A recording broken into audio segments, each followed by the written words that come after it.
Human rights groups are saying that the protesters are not getting fair trials. They're getting summary trials, no defense lawyers. Is that fair treatment? Summary trials are not unfair. It is part of the Cuban criminal system, as it is part of the criminal systems of many countries. And there's nothing unfair or extraordinary about it. All the people who are being tried are receiving counsel. They have their own lawyers. They wish they can choose them, or they are assigned to them. It is done with total due process.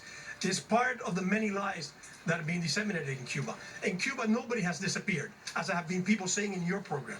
In Cuba, there's no torture, as I've seen people saying. There are no killings in Cuba, and no evidence has been put forward to claim the contrary.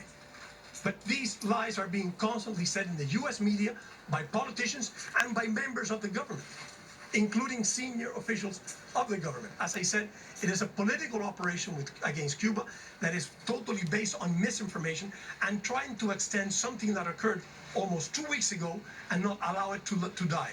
They're saying that there are demonstrations on Cuba every day on the streets, yet there's no proof of it.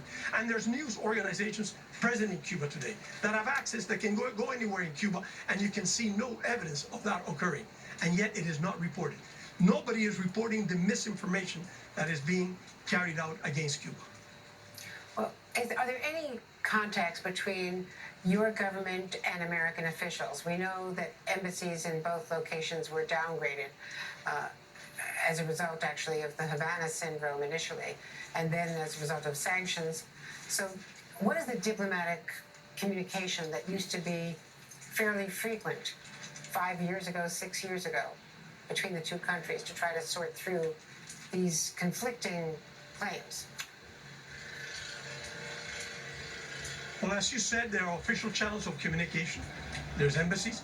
The U.S. government has not approached us to ask any specific question, to ask any specific concern, or to explain or to be accountable to the protests that we've made and to the statements that we have officially made about their participation and their involvement in what's happening in Cuba. I wanted to ask you about remittances, because the president said that they're trying to find ways to get